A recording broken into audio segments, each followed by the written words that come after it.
What's going on, everybody? Welcome back to another episode of Outlaw Worldwide. I'm your host, Travis, with Blue Demon Welding Products, and today we have a very special guest, Stephanie Hoffman. Hi.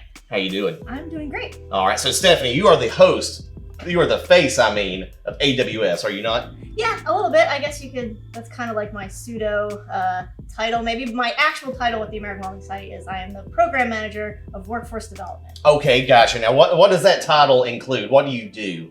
So basically, I guess the meat and potatoes behind what I do is I travel the country 18 weeks a year, promoting careers in welding. So I go to all different, very family-friendly events and talk to thousands of students every 18 weeks throughout the tour. And I think 2019, since last year got canceled, we did, I want to say like upwards of 50,000 students I talked to. 50,000 students. Yeah, students, parents, everybody in between. Yeah. And this is all over the U.S. or is it certain territory? It's all over the U.S. Okay. Yeah. That's just what we got on the ticker of actual foot traffic coming through the door. That doesn't mean the people that I was talking to outside. I got you. Now these events, are they trade shows, welding competition, high school, trade schools? All different types of stuff. So sometimes we'll go to like major state fairs like the Minnesota, the Iowa State Fair, Tulsa State Fair. We go to like rodeos. We're going to be out this year at Cheyenne Frontier Days. We've hosted at school events too, or it'll be kind of like a recruitment day for the schools, or just kind of get all the local high schools out there, different programs and stuff to come out and see the trailer. This year we're holding off on doing any school-based events just because of everything that's kind of gone on, and not so sure of the current climate at a lot of the schools. So we kind of revamped our schedule this year just to mostly be like state fairs, and we'll be at Fab Tech this year too. I gotcha. Now you said it's a trailer, so whenever you go to these events, what are you bringing along with you? Is it a booth or a trailer? I'm confused here. It's an 18-wheeler. Okay. So I just fly in. So you're trucking. No, you're all right. No, I fly in and out to the events, and I drive a nice little rental car back. Oh, okay, I got you. All right, so you're not rubber ducky, just trucking on down the road. I got you. I have there's a driver and a tour manager who stays with the rig for the full 18 weeks. Okay. There's normally we do it in 3 6-week legs, so then we'll have like a little break in between, so the driver and the tour manager can go home. I got you. Yeah, see their family. So what is the trailer? What's inside of it? Yeah, so it's from nose to the rear end, it's 84 feet, and then it expands to 20 feet when it's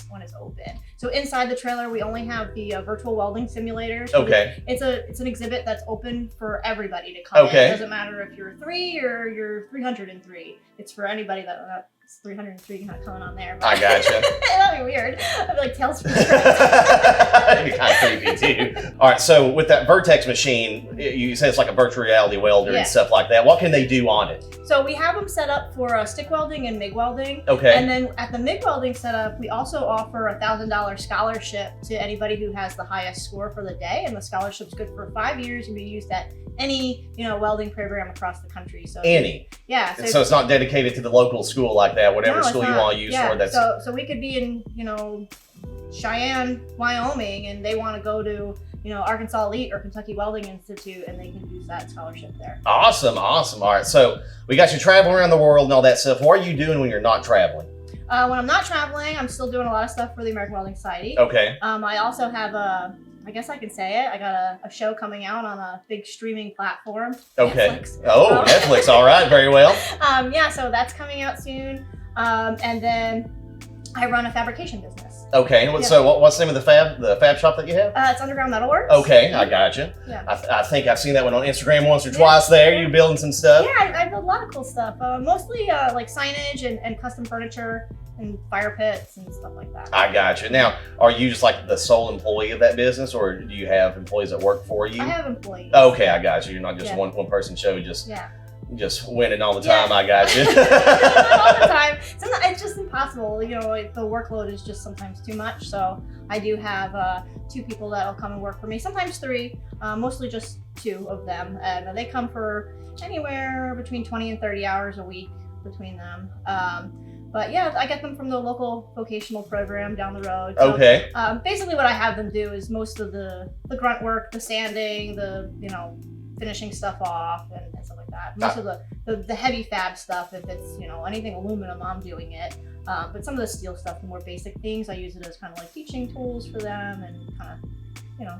I got you. I can kind of get my, like, you know, I'm a former welding instructor, so like I kind of get that itch of, you know, wanting to teach a little bit out with them sometimes until they cost me money and that kind of bumps me out. You're just like, no. Really mess something up. that was a really expensive part there. Yeah. Sometimes when it takes me 6 hours. You're going back to beveling. All right. Yeah. I got you. But it is what it is. I mean, they're high school students. They're both seniors, and you know, I'm happy to have That's them. awesome. I think they're learning a lot. So, how did you even get in this industry in the first place? Yeah, I started.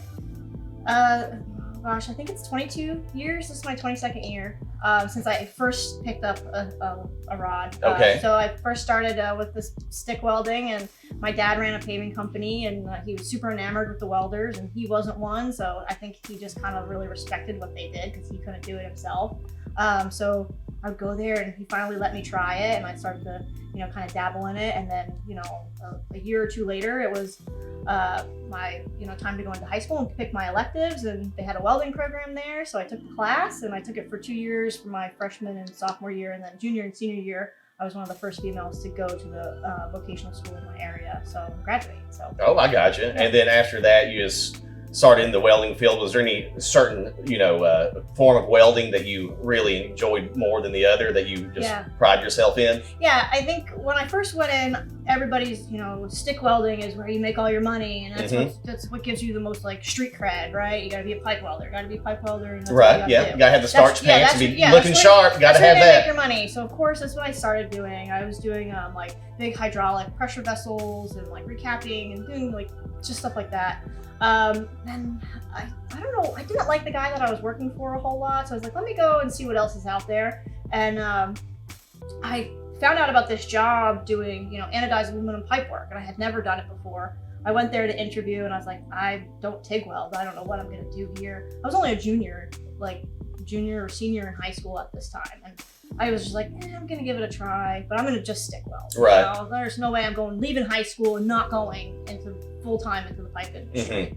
And I started TIG welding, and I just fell in love with it. And then all that stick welding, you know, crap that I had in my head just went out the window. And all I wanted to do was TIG weld and work with anodized, and been in a bunch of like yacht magazines for some of the anodized. Oh, really? That I've done. Okay. And yeah, I mean, some of the boats that I've worked on, like on a low end, would be like $2 million.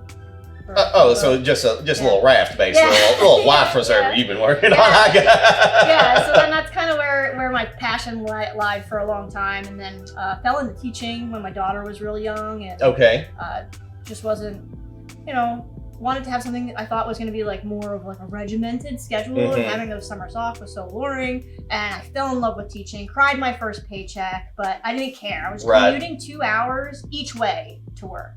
So 4 hours a day. You're just motivated. Yeah, and I love these kids. I love them to pieces. They were like my own, and I loved going to work every day. They could have literally stopped paying me, and I still would have been showing up. That's how much I loved it. And then when the AWS called me and said, hey, we have this careers in welding trailer. We think you would be great on it, and kind of represent our organization. And you could talk to students and go visit schools and be a part of it on a much bigger level. And I was like, as much as I hate to leave teaching, you know, this is amazing. And then through that, I was able to have more time at home and start my fabrication business, and things kind of just kept growing from there. And now you're the face of the AWS.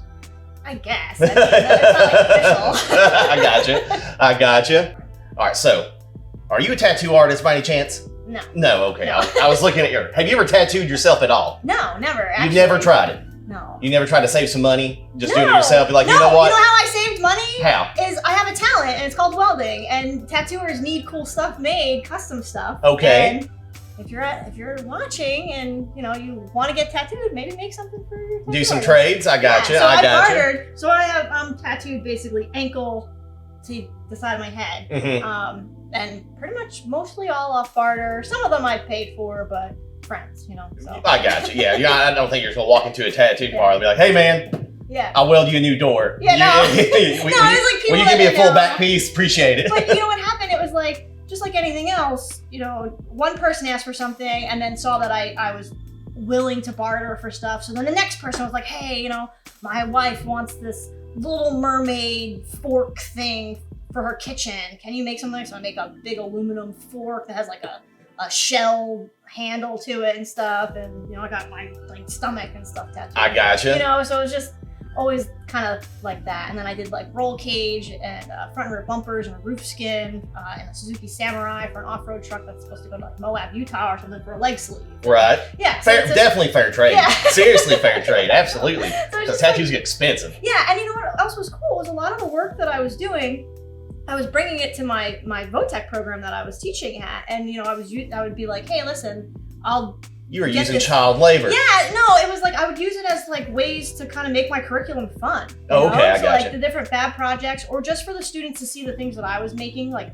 in addition to like just the regular old, you know, welding pad all day. You know, they're like, is there anything more than this? Right. So they get to see that, and they get to see what finished quality stuff looks like. I gotcha. You know, and that it's weird that like the tattoo industry wasn't helping me. Yeah, it's like tattoos help you teach kids how to weld. Yeah, it's awesome. It's a very weird bridge to cross, but I crossed it. So I gotcha. So what are some big projects you've worked on?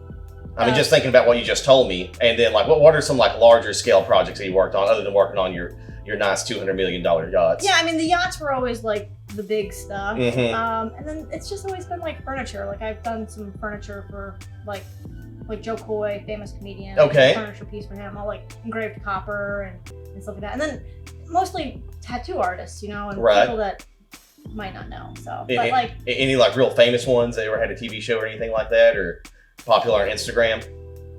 Well, popular on Instagram, yeah, like 100,000 plus followers. I gotcha. So, yeah, some of those people. Owner of Brooklyn Tattoo, or no, Memorial Brooklyn. That's what it's called, Memorial Brooklyn. I gotcha. Ah, she's gonna be mad at me. Damn it. But yeah, Memorial Brooklyn. Doing a piece for him. Actually, we're gonna put a YouTube video together for that build. Okay. Yeah. All right. And check out my YouTube channel. It'll be right here. Underground Metalworks. Right there. All right. So, is there any of your work that I've seen personally? Yes, even though that's a really stupid question because it's sitting right behind you. Oh. It shows how much I pay attention. My bad there. Yeah, so I made that. I got you. I actually made that on the first trip that I was here. I don't recall that one at all. Yeah. We tried to make this video once before. Just one time before. No one cares, Stephanie!